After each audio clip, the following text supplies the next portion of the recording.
Hey everyone, this is Pinder Takhar and I'm excited to be part of Humans of Telecom.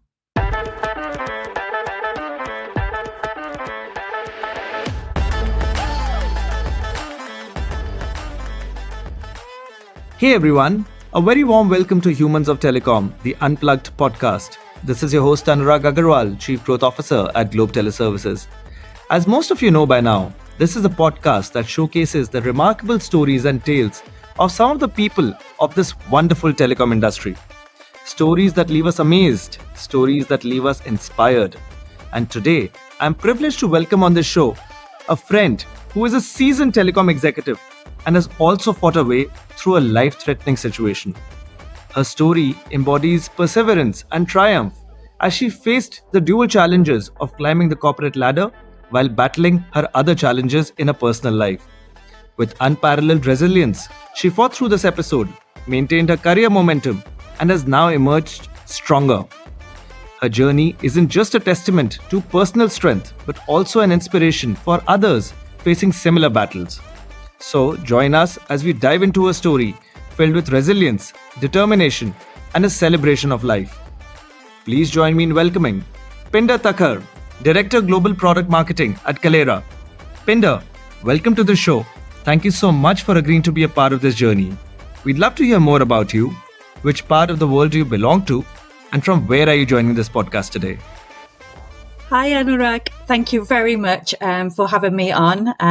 Really pleased to be and excited to be on the podcast today. So I'm based in the UK and I'm talking from, a little village called Hertfordshire, Hitchin, just on the outskirts of London. My background, although my parents are from Punjab, India, I was kind of born and brought up in the UK. So yeah, that's me pretty much.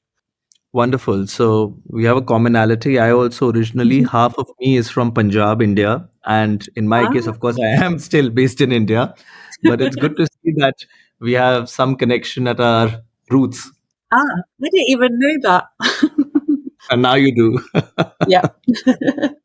All right. So it's so wonderful to have you on the show now, Pinder. And we've been connecting for a while and we were looking forward to having you here. And finally, you're here. So let's get straight into the question. So, first and foremost, you've been in the space of telecom for so long now. I think longer than my entire career history, maybe. So, would love to know more about you. How did you enter into the world of telecom? Was it by chance? Was it planned? What's the story like? Oh, wow. Okay. So I didn't plan it. Mine was pure chance. So you said, how long have I been? Pretty much to the day. It's 20 years. So I joined a company called Dialogue in Sheffield, UK. So up north is what we say here, in October 2003. So yeah, 20 years in the industry. So that's pretty massive milestone. Yeah, and I kind of just went in as, would you believe it, kind of sales administration. I was kind of fresh out of uni, first proper job. Yeah, at that time, Dialogue, they were obviously a telcos, provider, should I say? Sorry about that. So just focused on SMS and I entered the world of premium SMS actually. So if you kind of remember the days of mobile content and the crazy frog kind of days, that kind of pretty much damaged the industry. That's kind of where I started off. Yeah, I guess for me, I feel like I went through various roles, grown. I like the sales. I kind of took on the role in terms of heading up account management. And then I was kind of doing account management and marketing. And then in 2010, I kind of moved over to London and I was the global marketing head for Dialogue. So that kind of was, quite a big role, supporting when you're not even in the other regions, making sure that we're supporting and growing the business. And then around 2018, so pretty much been there for 14 years, Sinch, at that time was CLX. They brought us out. I exited the business. I thought that's enough for me in telcos, if I'm honest. I had a 6 month career break. I did go and join a completely different industry, and I kind of left it within like 3 months. And literally 6 months later, I kind of joined Mgage. So, yeah, so where I came in, again, headed up marketing for Mgage. So, doing the same kind of stuff. When I entered, RCS was the big kind of talk. So, I helped pull together and done the whole go to market on RCS out in Europe as well as in the US. So they were my big kind of project, should I say. So I worked more in a product marketing role. So literally, I think 3 years after that, we got acquired by Kaleyra. So Kaleyra brought us, and I've again gone into a global product marketing role, and I've been here for 2 years within Kaleyra. And as you probably know, literally last week we got acquired by Tata. So I'm going on quite a journey, should I say, through the telcos and probably working my way through all the different companies. So that's where really my kind of history, how I've got into telcos, and kind of where I am now, really. So, but I wouldn't change it. I've enjoyed it. I think it's a really good industry to work in. I just feel like I've learned a lot. I've had some great opportunities along the way. So, yeah, I'm not sure how long I will continue, but right now I'm still around. So, yeah. Wonderful, Pinder. And I think for all our listeners, it's very clear that whichever company Pinder is in, everybody is always out there to get hold of that company. So whether it's Sinch running after Dialogue, or it's Kaleyra getting after Mgage, or now my own past history company, Tata, Yeah. acquiring Kaleyra. So I think, there is some way in which everybody wants a bit of Pinder in their life. You could look at it that way. Yeah. Wonderful. So, Pinder, on that note, moving on to more about Pinder. So, while we've heard about your interesting career journey so far, but if I ask for one moment which has been very memorable or impactful in this entire journey or overall in your life so far, what is something that you can share with our listeners today? So I don't think it will be a career for me. The most impactful moment was really was when I got diagnosed with breast cancer. So basically, in was it February 2021, I got diagnosed with breast cancer, and it was right in the middle of when Kaleyra was acquiring Mgage, actually. So it was kind of a tough moment in my life. I think one of the hardest is what I would say. Not only was work was challenging because obviously we were getting acquired, and I think people who have been in that situation will understand it's not the easy and kind of most stable part when you're going through a merger and acquisition. But yeah, I got diagnosed, and yeah, it was kind of was one of them things that I thought would never really happen to me, if that makes sense. But it did. If I'm honest, I was kind of shocked, a bit numb, not really knowing what this was all about. But it really felt like I got diagnosed with breast cancer. Next minute, 2 weeks later, they literally told me I was starting chemo. So I had no time to think about anything. It was like, you need to quickly get onto this treatment. So you've got to have chemotherapy, you've got to have other cancer treatment for like 18 cycles, which meant it was going to go on for like a year and a half or plus. And I had to have a surgery as well and radiotherapy. So it kind of just all hit me at once. So I don't know how I did it, but I felt like I was on a roller coaster, and I had no kind of control over my kind of body, if that makes sense, or kind of my emotions, because you just were telling or choice actually in what I could or couldn't do. I was just told it was an aggressive cancer, and the first thing was to shrink it, and then we would give you surgery. But part of my journey was they misdiagnosed me to begin with, so it meant that I had to have more treatment when I went for my first chemo. And then I found out that I've got the BRCA1 gene, which basically means that it's hereditary. So I found that out, which was a bit of a shock, which changed my whole plan about surgery as well, because I was at higher risk of getting cancer again. So it meant to reduce, I had to have like a double mastectomy. I was at high risk of having ovarian, so I had to have surgery for that. And it just became like, I felt like I was never getting good news. It was just one thing after the other.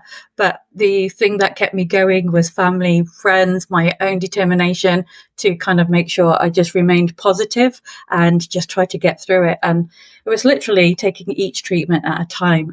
But yeah, it was just a crazy time. It was like chemo, keep going for your treatment for like 15 months. I had to have surgery, which knocked me out for like 6 months. But during chemo, I was still working, funny enough, because I used to have like a week where I would be out completely, and then a okay week. And then the third week would be like, right, I'm going to come to work and just to take my mind off it. So you're not thinking about cancer or treatment or anything. So work was in some ways a good distraction for me as well. And honestly, Gauge Kaleyra were amazing. They really were supportive. And I think that allowed me, knowing that I didn't have to worry about my job, that just meant that I could just focus on me and my treatment and just get through it, get through this battle. I won't lie, it was one of the hardest battles I've ever done. Even to this day, I still don't know how I do it. But the good thing is that the treatment worked, it shrunk. I've had all my surgeries. I had my last surgery just in December, and I was back at work full time in March, actually. So the good news is I am cancer free at the minute. So that's good. And I hope to stay that way.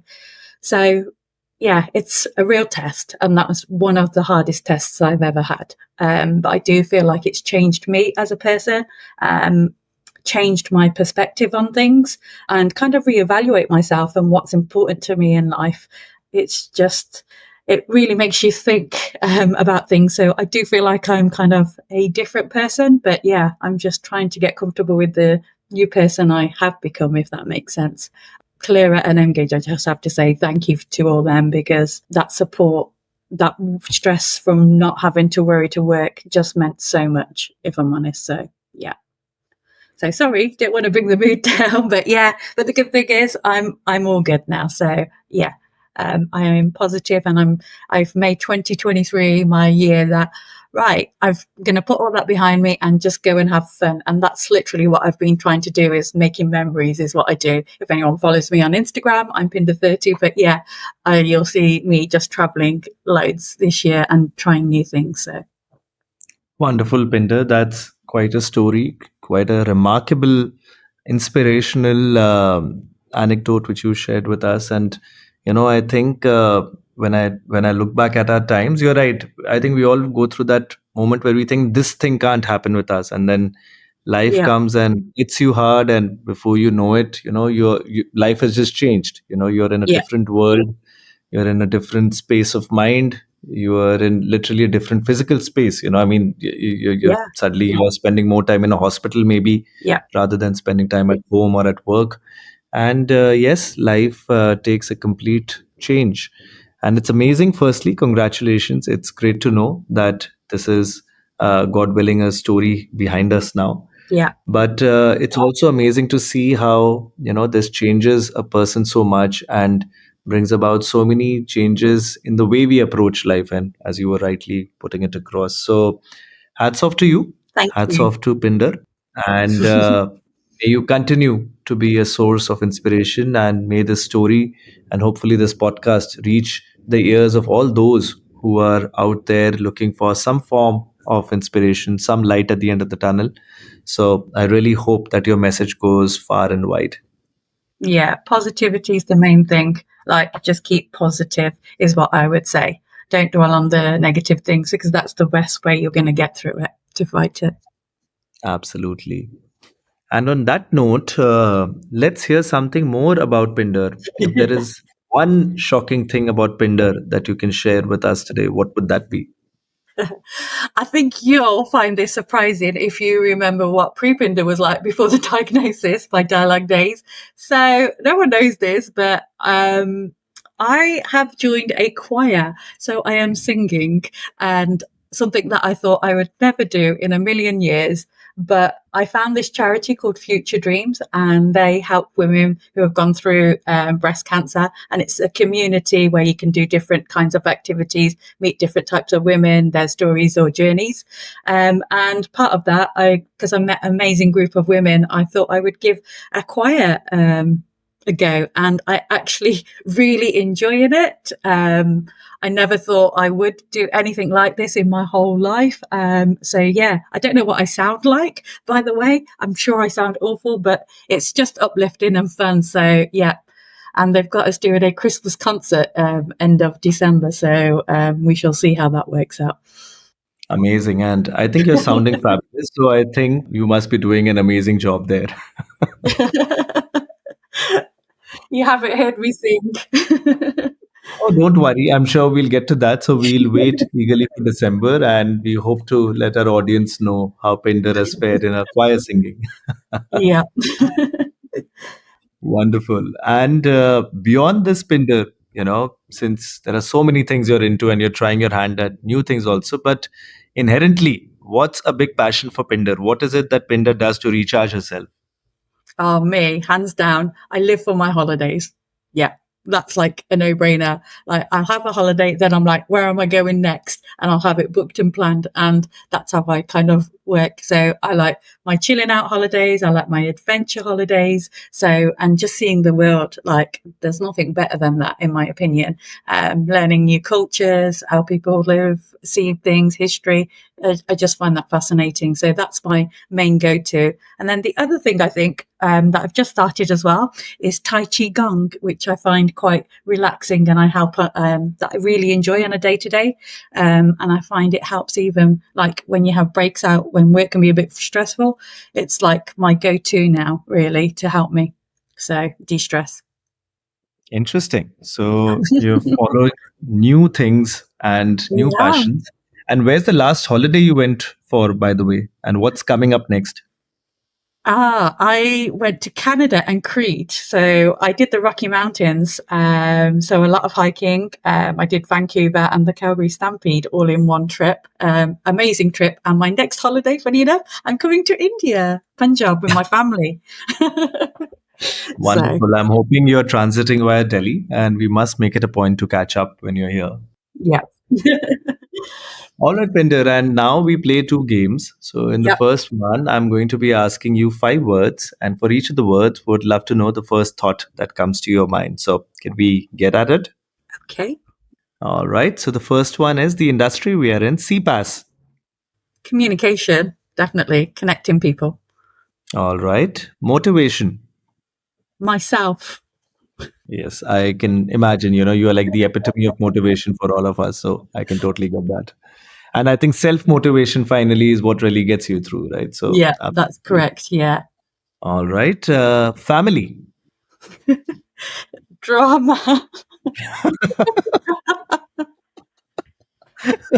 I'm from an Indian family. Sorry. No, I can totally get that. It's like it's those bend it like Beckham sort of situations where I Yeah. can totally imagine that Indian family based in the UK sort of a thing. Yeah. All right. The fourth one, career. Development. That's a good one. And the final one, where we are today, podcast. Entertaining or entertainment.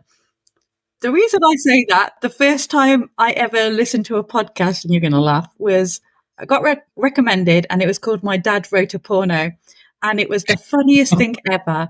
And it's kind of like gone wide, like globally wide, crazy, insane. And yeah, since then, been love listening to podcasts that just kind of light-hearted, funny, yeah, just kind of make me laugh. So that's what I like. Interesting. I think that's a very interesting title. I must go and try and check it out myself if it's still You there have somewhere on the to. internet. All right. And the second game, I'm going to ask you to tell us three statements. Two have to be truths, one has to be a lie, and I'll try and guess the lie. So, would you have three such statements for us today? Yes. I once clapped the Greek Prime Minister out of the hotel. Okay. Okay. I once did a parachute jump for charity. And the third, oh, I know. I once found a pair of knickers and a note under my hotel bedroom door inviting me for a good time.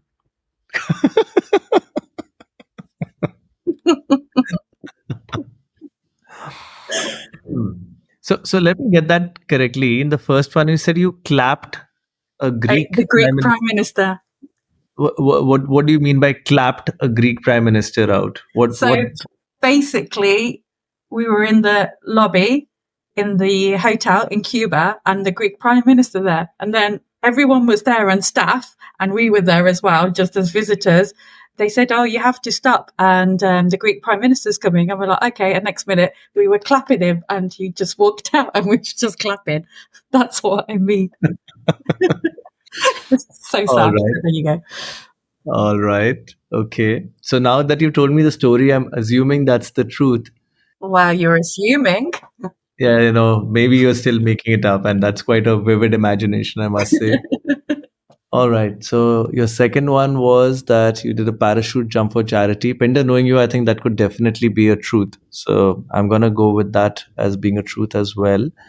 And in the third one, you said that what did they slip from under your door?